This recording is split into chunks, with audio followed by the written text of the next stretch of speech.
کیا گیا۔ اکابرین دیوبند تو تعویذ لکھنا جائز قرار دیتے ہیں، تو کس کس اکابرین کو ملا ہے؟ یہ رکا لکھنے والا اکابرین دیوبند، کون اکابرین دیوبند؟ پہلے یہ متعین کر کہ اکابرین دیوبند کہتے کس کو ہے؟ تو جن کو اکابر کہتا ہے، ماسٹر اکاڑوی تے شکور ترمزی تے، ان کو میں نہیں مانتا۔ پہلے متعین کر کے اکابرین دیوبند ہیں کون، اور پھر تواتر سے ثابت کر کے انہوں نے تعویذ لکھے، تو اگلا حکم بعد میں ہوگا۔ لیکن ایسا کہہ دینا اکابرین دیوبند تے فلانا، یہ ایسے ہے جیسے بریلوی کہتے ہیں سارے اولیاء اللہ یہ ہمارے ساتھ تھے۔ ہمارا جو عقیدہ ہے سب اولیاء اللہ، علی حجویری، شیخ عبدالقادر جیلانی، فلانا فلانا، ان کا عقیدہ یہی تھا، اور لوگوں کو انہوں نے اسی پر دھوکہ دیا کہ ہمارا مسلک اولیاء والا ہے اور ہمارے مسلک میں ولی ہے، حالانکہ کسی ایک ولی اللہ کا بھی ان والا عقیدہ نہیں، اور جو ان والا عقیدہ رکھے وہ مسلمان ہی نہیں، ولی اللہ کیسے بنے گا؟ جو اللہ تعالیٰ کی صفات مخلوق میں مانے وہ مسلمان ہی نہیں ہے۔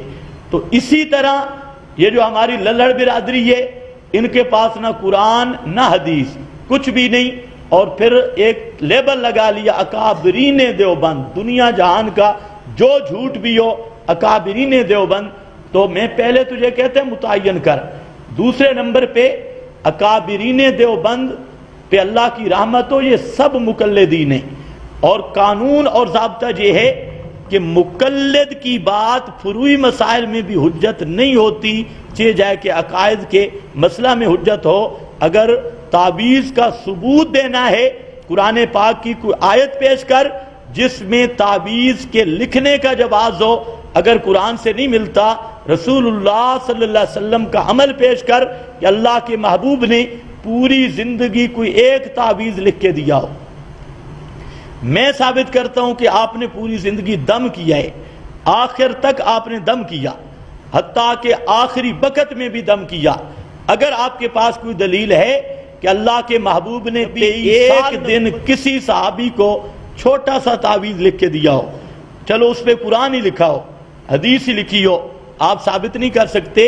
اور اسی طرح صحیح سند کے ساتھ، بے غبار سند کے ساتھ، جھوٹی روایتیں نہیں، یا ان عمر ابن شعیب ان ابی ان جدی کی سند نہیں، صحیح سند کے ساتھ ابو بکر صدیق، فاروق اعظم، عثمان، علی، خلفائے راشدین میں سے ان کی زندگی میں کوئی ایک دفعہ ثابت کر دے کہ انہوں نے تعویذ لکھ کر دیا ہو۔ علی الراس والعین، ہمارے اندر کوئی ضد نہیں، اور ہم بھی بالکل صحابہ سب ہمارے لیے آنکھوں کے نور ہیں، اور ہمارے لیے وہ معیار حق ہیں، معیار ایمان ہیں، لیکن اس سے بھی ثابت نہیں کر سکتا۔ تیسرے نمبر پہ امام ابو حنیفہ نے کوئی تعویذ لکھ کے دیا ہو، چل پوری زندگی امام صاحب نے کوئی تعویذوں پر، کوئی عملیات پر لکھا ہے، پیش کر دو، میں امام صاحب کو بھی مانتا ہوں۔ امام ابو حنیفہ نہیں تو امام احمد، شافعی، مالک، ان سے پیش کر دے، لیکن ان میں بھی نہیں۔ باقی دو مسئلے ہیں کہ قرآنی تعویذ کی شرعی حیثیت کیا ہے اور مروجہ تعویذ کیا ہے۔ تو مروجہ تعویذ کی بے ایمانی اور بے غیرتی ہونے پر سب علماء متفق ہیں۔ آج کل جیسے یہ دکاندار بیٹھے ہیں، انہوں نے دکانداری بنائی ہے، اصل شرک کا ذریعہ ان کی دکانداری ہے، اور پھر دعویٰ کرتے ہیں۔ پھر عوام کا یہ بات بھی سمجھ لیں، اصل مسئلہ ہے عقیدہ تاثیر کا، عقیدہ تاثیر۔ مثلا یہ بزرگ بیٹھے ہیں، داڑھی ان کی بھی سفید ہے، ان کے پاس کوئی نہیں آتا تعویذ لکھانے، قرآن ہی لکھ کے دینا ہے نا۔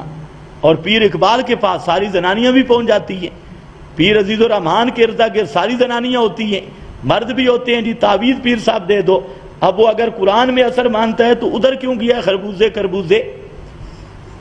یہاں اتنے طالب علم بیٹھے، کسی کو کہے نا آیت لکھ کے دے، اب وہ قرآن کی تاثیر کا بہانہ بنا کے اصل مؤثر پیر کو سمجھ رہا ہے، اور جس کا عقیدہ ہے کہ اس پیر کے تعویذ اس کے ہاتھ میں اثر ہے، وہ آدمی ایسا مشرک ہے جیسے ابو جہل مشرک تھا، جو غیر میں تاثیر کا قائل ہے۔ تو اس لیے کم از کم درجہ یہ ہے کہ یہ ذریعہ شرک ہے، اور مقدمۃ الحرام حرام، مقدمہ حرام کا حرام ہی، اور پھر کثرت کے ساتھ احادیث موجود ہیں. نبی کریم صلی اللہ علیہ وسلم نے یہ کڑے، یہ دھاگے، تعویذ، ہر قسم کے تمائم، ان سب کو سختی کے ساتھ آپ صلی اللہ علیہ وسلم نے تڑوایا ہے اور صحابہ کو منع کیا ہے. اس پر بہت ساری احادیث موجود ہیں. تو بہرحال دلیل ہے کتاب اللہ یا سنت محمد مصطفیٰ، اور اس کا فہم ہے نبی کے صحابہ.